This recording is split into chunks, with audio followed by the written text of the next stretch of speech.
আসসালামু আলাইকুম। আমি ইঞ্জিনিয়ার শরীফুল ইসলাম। আমি একটা ইউনিভার্সিটিতে আছি লেকচারার হিসেবে। আমি 2016 সাল থেকে ডায়াবেটিসে আক্রান্ত ছিলাম। পরে প্রথমে ইনসুলিন নিতে হতো, তারপর একটা পর্যায়ে এসে ট্যাবলেট। এরপরে 20 সাল থেকে স্যারের লাইফস্টাইল অনলাইনে দেখে করোনার মধ্যে শুরু করেছিলাম। এরপরে একটা পর্যায়ে এসে এখন আলহামদুলিল্লাহ কোনো ঔষধ লাগে না। ঔষধ ছাড়াই আমার এখন ডায়াবেটিস নিয়ন্ত্রণেই থাকে বলা যায় আর কি। আলহামদুলিল্লাহ আলহামদুলিল্লাহ। এখন মাঝে মাঝে আসি, এসে চেক আপ করে যাই। এখন আজকে এসেছি আমার আম্মার ভাইয়াকে নিয়ে।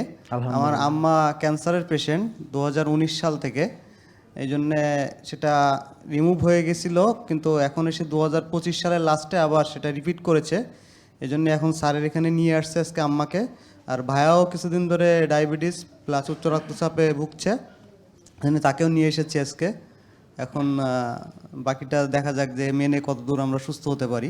যেহেতু আমি সুস্থ হয়েছি, এই জন্য আমার আত্মবিশ্বাস আছে যে আমার ফ্যামিলি এবং বন্ধুরা যাদেরকে উৎসাহ দিচ্ছি এটার জন্য, আশা করি তারাও সুস্থ হয়ে যাবে ইনশাআল্লাহ। আচ্ছা, ওরকে কিন্তু অনেক সুন্দর লাগছে। হ্যাঁ, তো দেখেন, আমাদেরকে যারা সত্যি ফলো করে, ওর চেহারা দেখলে আমি বুঝি যে ও ফলো করে কি করে না।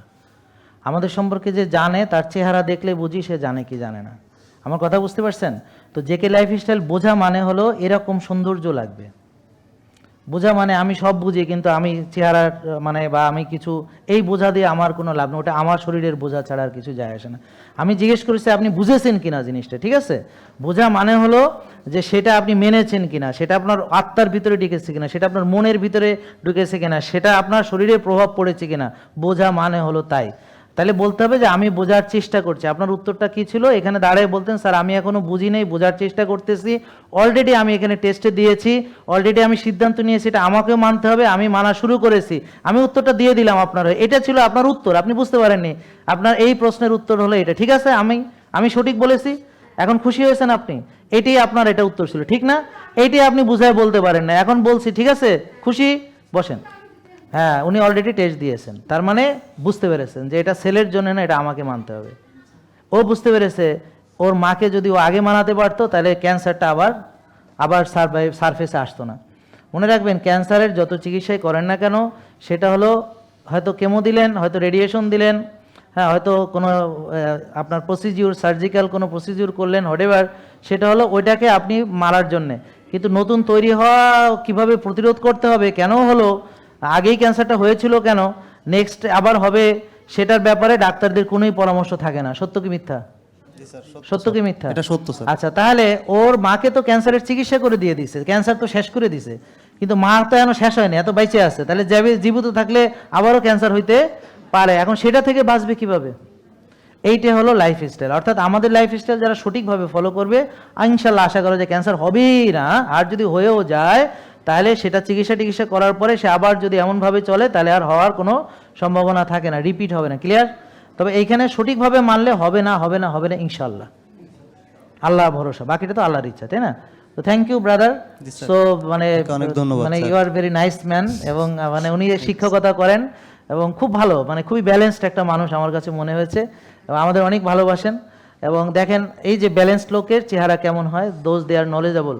তাই জন্য নলেজ আপনার ভিতরে আছে কিনা আপনার চেহারা দেখে আমি বুঝবো। আর আমাকে কে মানে না মানে আমি তাকালেই বুঝতে পারি। কে বুঝেছে বোঝেনি সেটা তাকালেই বুঝতে পারি। যার আন্ডারস্ট্যান্ডিং নেই তার সাথে আমার কথা বলে লাভ নেই। আগে তাকে শিখতে হবে, 3 মাস ভিডিও দেখতে হবে, ভালো করে শিখতে হবে, বুঝতে হবে, নিজে মানতে হবে।